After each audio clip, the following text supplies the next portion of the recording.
Hi folks, Chief Meteorologist James Zahara here. Make it day 3 of our preview to summer with temperatures already around 80 or better in a lot of our hometowns. Of course, we got a lot of wind combined with the lower humidity, and that does set the tone for any small fire to get out of control. We still have that fire weather warning out for areas right along the river, the counties along the river and points westward. That is until around 8 p.m. After 8 p.m. is when some of our strong winds will eventually ease up and allow the warning to expire. But some pretty good gusts here and there, mainly west of the river, over 30 miles an hour. So we'll continue to see these rather breezy conditions at times as we go through the next several hours before, like I said, things begin to ease up. And look at the relative humidity, awfully dry that we see, especially around the Quad Cities. Clinton at 29%, Iowa City around 27%. That's the kind of air relative humidity you normally see like in Arizona. So it's pretty dry across the board, but awfully warm. As you can see, much of the Midwest experiencing those numbers 80 or better. The main storm track off to our north and west, indicative of the cool numbers that we see in parts of the Dakotas and going into Minnesota.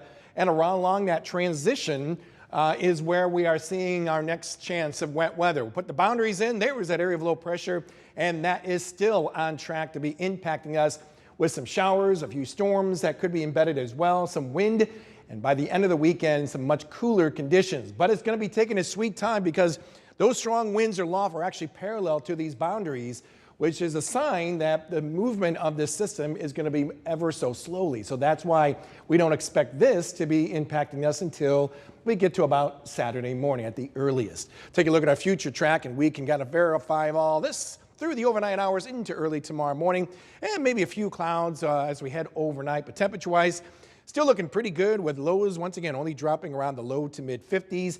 Then rolling into our Friday, still not all too bad. I think we'll be adding a few more clouds though during the afternoon hours. No chance of any wet weather I see with these clouds. In fact, with that south wind still quite breezy at times, I think most of us will be right back in those low to possibly mid 80s for daytime highs. And I think that may be the last that we see of those 80s. We could sneak in some 80-degree temperatures, maybe close to it by the time we get to Saturday, but this is where the unsettled weather comes in. 7 a.m. on Saturday, the earliest. This could be a broken line of some showers and a few embedded thunderstorms, maybe a good rush of wind with one or two of these storms within this line. That will be making its way off to the north and east. Plenty of dry hours till the next wave comes in, and that will be sometime later Saturday into about Saturday evening.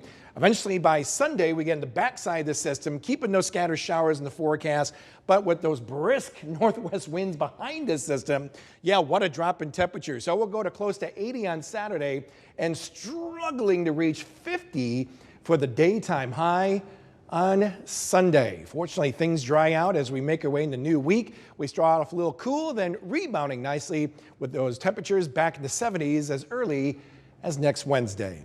For more weather information, go to our website. That is WQAD.com.